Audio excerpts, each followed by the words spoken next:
is it? It's big trouble. Yeah, it's big trouble. They, aside from the fact that schematically I think they're really good and they don't put themselves in disadvantageous situations, I think they get the ball where they need to.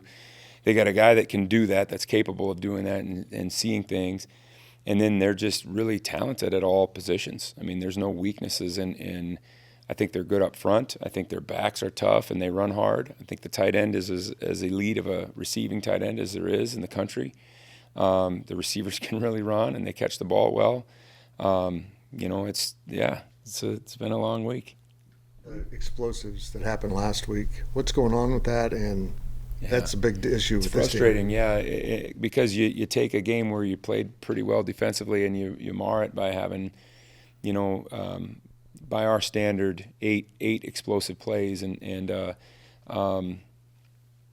think if you ran the numbers, I think whatever they had, around 400 yards of offense, which is way too many. But I think there was 62 plays or something for about 80 yards and 8 plays for 320 yards. And that's frustrating. We give up an 83-yard pass and a 55-yard run, and if you look at it, it's especially frustrating because sometimes it's just a matter of plays that need to be made. And I think the big emphasis for us is we've got to create more layers to our defense. It can't all come down to a corner crack replacing and making a tackle, or it can't all come down to a safety making a one-on-one tackle in space. There has to be layers to the defense, and you create that schematically, but you also create that with pursuit and with better angles and with keeping yourself alive. If the play's happening in the front side C gap, you can't be pressing up the backside C gap because it's not happening there. You got to fold in. You got to keep yourself alive, and we just weren't doing that well enough, consistently enough to prevent those. Some of those are inexcusable, and hopefully we've got them corrected. What's flipping VJ Payne and Wesley Fair accomplish when you switch their spots? We thought, VJ's strength is his speed and his range and his communication skills. That's what makes him a special football player. And I think when we kind of schematically modified ourselves, he was no longer in a position where those things were being used to the greater degree because he was in the box more. He was doing those things. And not that he's not capable of doing those things, but he's going to be much more effective in the middle of the field running the defense, communicating, which has been an issue for us, and tracking the football, which is something that he does really well. And conversely, Wesley Fair, I think, has a really good feel for the box. I think he has a really good feel for fits and just kind of natural in there. And so those are things that probably, we talked about doing it early. We talked about doing it in spring ball, but VJ had been playing that position for so many years. We just thought we'd leave it alone. But we needed a kick in the shorts, so we had to do something. We had to play better at that position. Leaving the field last Saturday, is that the happiest you've been about your guys from an effort standpoint? I was happy with the enthusiasm that they played with, yeah. It was fun to see those guys having some fun. It's just not been that way. Even when we've played well in stretches, it's not been that way. And we haven't played well consistently enough to feel good about ourselves. So I was happy with that, but now the question is, are we tough enough to sustain it?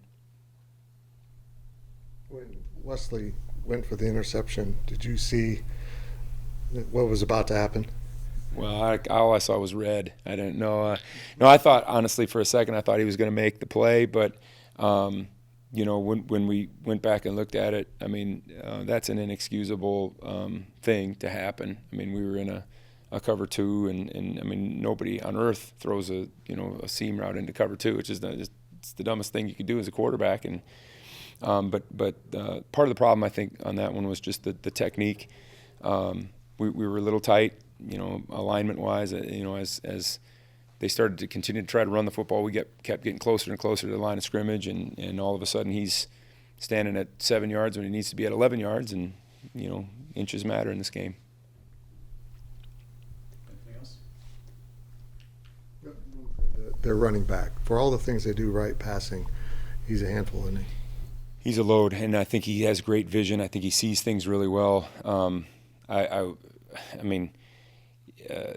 I don't remember. I do remember playing against the guy that was hurt a couple years ago when he was here. I can't, and I think he's a heck of a football player. But this guy, to me, is as good as there is. I mean, he's a load. Plays about 15 pounds heavier than I think he is, and I think he's just really patient with what they do. I think offensive line wise, they're kind of into the, they're not. They're a mush ball. They're gonna step with their inside foot and just kind of try to move people, and he's just very patient in there. He's not a big bounce guy, but he's gonna sit in there and be patient until something opens up, and then when it opens up, he hits it like a lightning bolt. So we just got to get population around him as much as we can. What makes the quarterback special?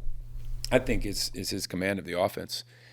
He sees the 1-high, 2-high pictures so well. I think.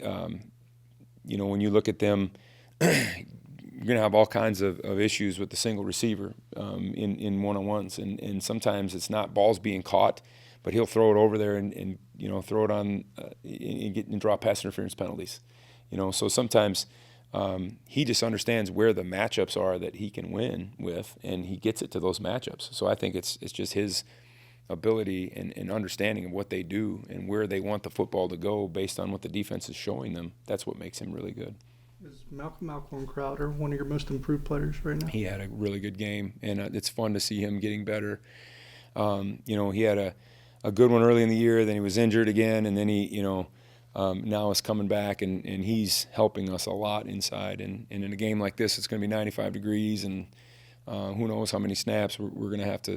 It'll be all hands on deck. I might have to strap up, and see how many snaps I can get out of this thing too. Boy, I don't know where they could use me. Maybe a holder. I don't know. I don't know if I'd be much help anywhere else. Did you like the way your guys tackled against UCF? And then you look at Baylor, it's just yards after contact is a big thing. Yeah. Yards after catch is a big thing. No, I'm not pleased with that right now. I think we've got miles to go that way, and I don't know what to attribute that to. I thought early in the first half, I thought we were snapping people and we were tackling really well, and then as the game went on, we were dripping off things, and I don't know. We weren't playing enough snaps. I didn't. There was previous weeks where we were playing so many snaps that sometimes I attribute that to fatigue. But I don't know last week what the issue was, other than we've got to finish. We got to put our foot on somebody's neck and finish the job, and got away from that maybe a little bit toward the end of the game last week.